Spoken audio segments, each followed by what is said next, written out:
Sama-sama tayong magiging Saksi!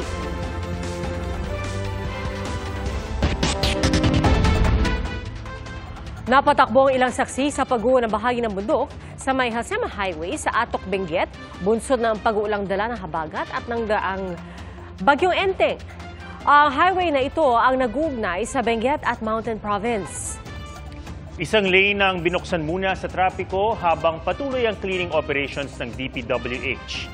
Pero sinasara rin ito kapag lumalakas ang ulan. Noong August 23, isa pang bahagi ng highway sa bayan ng Bagyas ang isinara rin dahil sa landslide.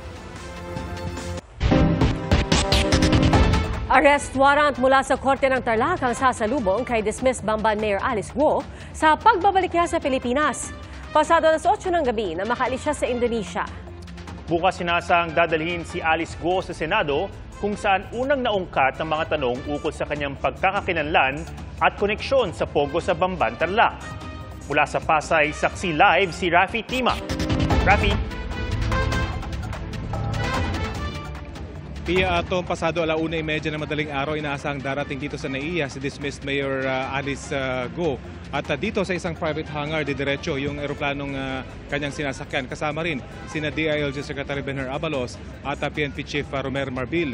Dito na rin siya sasailalim sa immigration procedure at dito na isisilbi yung arrest warrant laban sa kanya mula sa Tarlac para sa isang kasong graft. At dito rin siya isasailalim sa booking procedure at medical check-up bago siya dalhin sa Campo Crame kung saan siya magpapalipas ng gabi.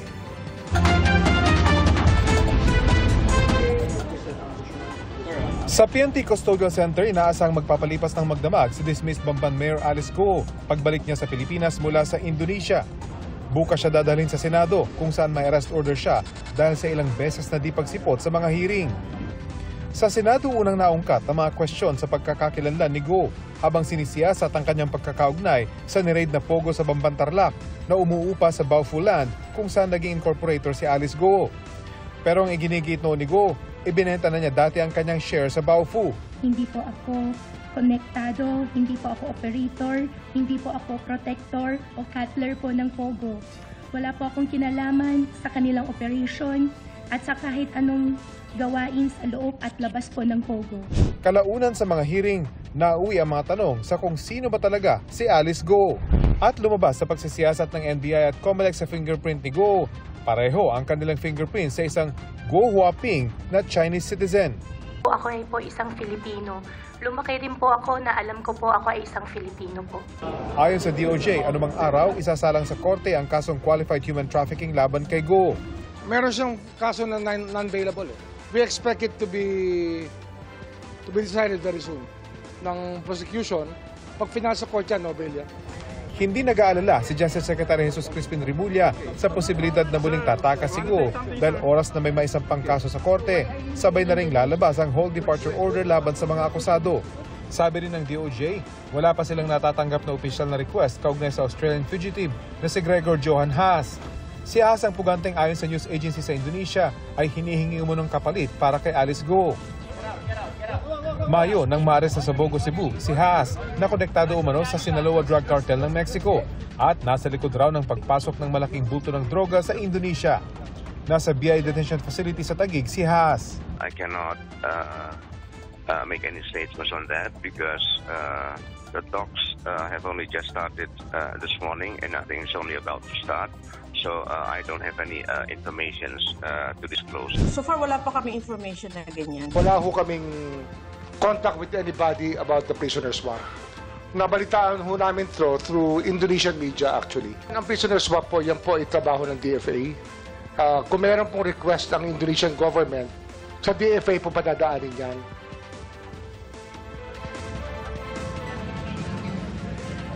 Pagdating dito ni dismissed Mayor Guo, madaling araw mamaya, pagkatapos ng kanyang booking procedure, pagkatapos isilbi yung kanyang arrest warrant at pagkatapos ng kanyang medical check-up, inaasa magkakaroon ng press conference kung saan inaasang ididetalye kung paano siya natuntun at naaresto.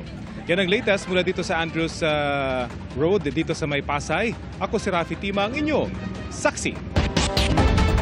Dalawang Chinese national ang arestado dahil sa human trafficking sa isang illegal umunong Pogo sa Subic Freeport Zone. Saksi, si June Veneracion. Sinalakay ng PNP-CIDG ang isang illegal umanong pogo sa Subic Freeport Zone, kung saan inaresto ang 2 Chinese national na sangkot umano sa human trafficking. 18 Chinese din ang na-rescue sa lugar.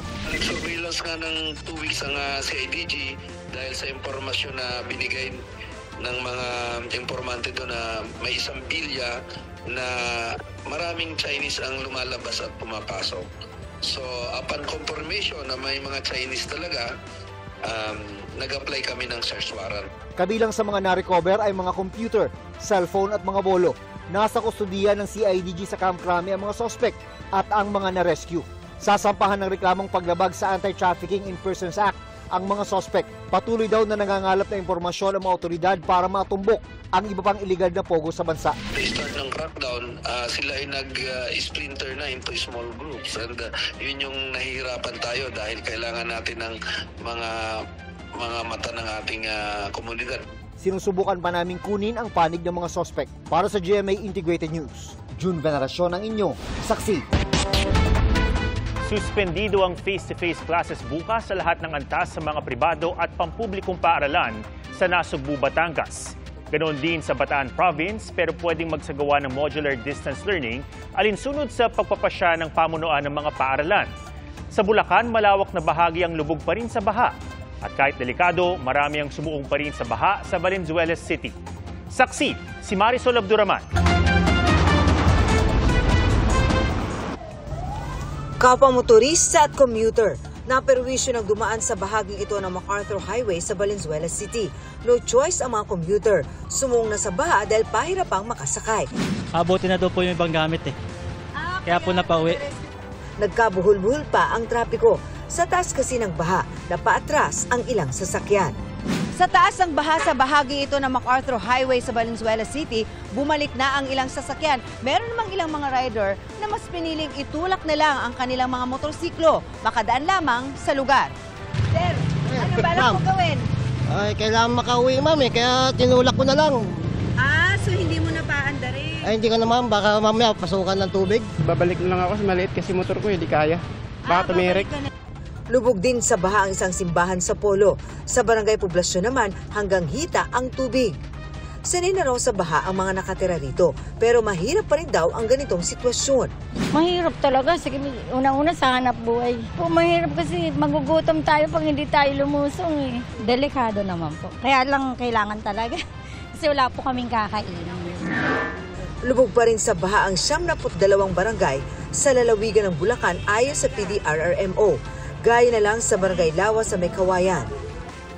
Ang ilang taga Marilao naman, 4 na araw nang kasama ang mga basurang palutang-lutang sa baha.